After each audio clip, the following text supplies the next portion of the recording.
Shalom, saudara-saudara yang terkasih di dalam Tuhan Yesus Kristus. Siang hari ini saya akan berbicara tentang ada di dalam ruang tunggu Tuhan. Apa sih ruang tunggu Tuhan itu? Mungkin kalau kita mau lihat, waktu kita ke dokter, sebelum kita bertemu dengan dokter, kita harus menunggu. Ruang tunggu itu adalah tempat penantian. Contohnya, panah yang ada di dalam tabung.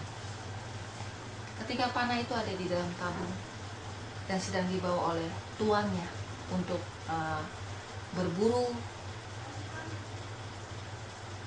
dan mereka akan berpikir bahwa kapan giliran saya untuk diambil dan ditaruh di busur dan dilepaskan.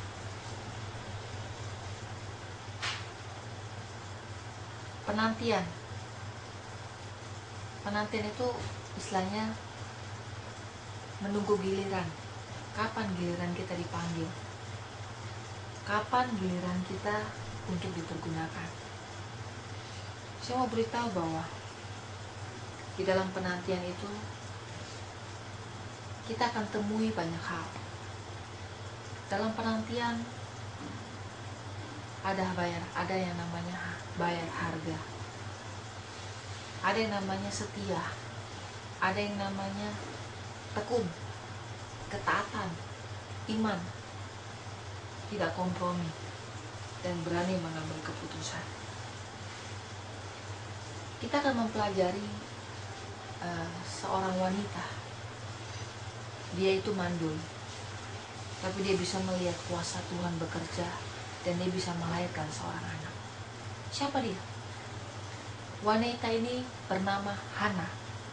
Coba kita buka firman Tuhan di dalam 1 Samuel 1 ayat 1 sampai 20. Tapi saya tidak baca semua, saya akan baca inti-intinya saja. Akhirnya Samuel, ayat yang 4. Pada hari Elkana mempersembahkan korban, diberikannya kepada Penina istrinya dan kepada semua anaknya laki-laki dan perempuan masing-masing sebagian. Meskipun ia mengasihi Hana, ia memberikan kepada Hana hanya satu bagian, sebab Tuhan telah menutup kandungannya. Tetapi madunya selalu menyakiti hatinya, supaya ia gusar, karena Tuhan telah menutup kandungannya. Ayat yang ke-7, demikianlah terjadi dari tahun ke tahun. Setiap kali Hana pergi ke rumah Tuhan, Penina menyakiti hatinya. Penina menyakiti hati Hana sehingga ia menangis dan tidak mau makan. Apa yang kita bisa lihat dari wanita yang bernama Hana? Tadi dikatakan bahwa Hana ini mandul. Dia disakiti oleh Penina, istri kedua dari suaminya. Dari tahun ke tahun, sehingga mengakibatkan apa? Dia gusar, dia sedih, dan dia menangis. Lalu apa yang dilakukan oleh Hana ketika dia alami seperti itu? Dia terus berdoa. Yang dia lakukan, dia terus berdoa, dia terus berharap. Dia menunggu jawaban doa. Itu tidak henti-hentinya.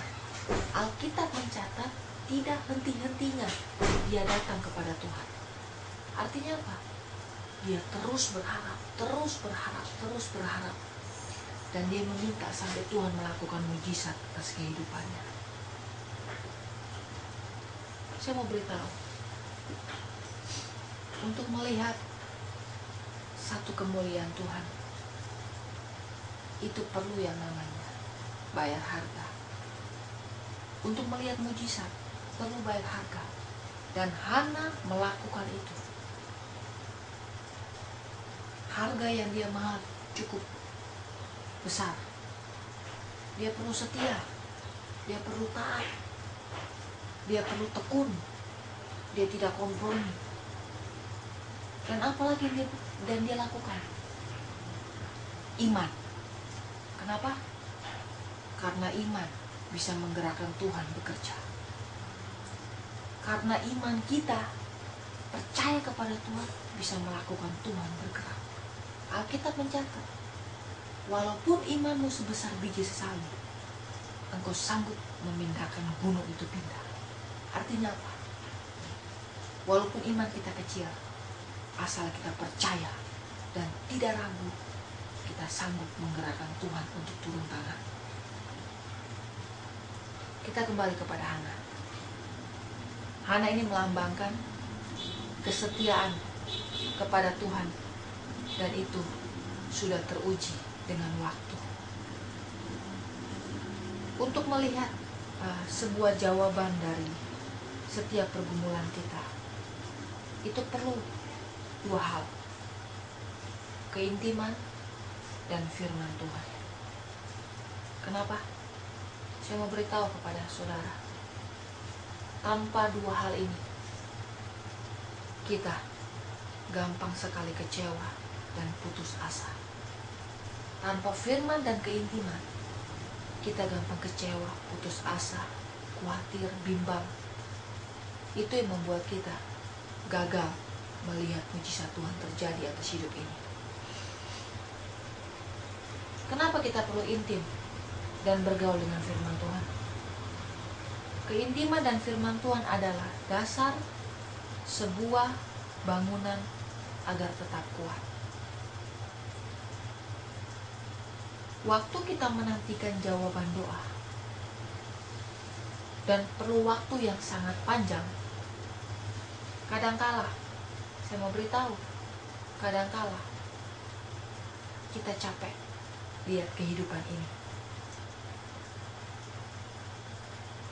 Kita melihat kehidupan ini semakin tidak menentu. Kita melihat awan tidak semakin cerah, melainkan gelap. Artinya, sepertinya jawaban itu tidak pernah datang. Sepertinya Tuhan tidak pernah mendengar seruan-seruan doa kita.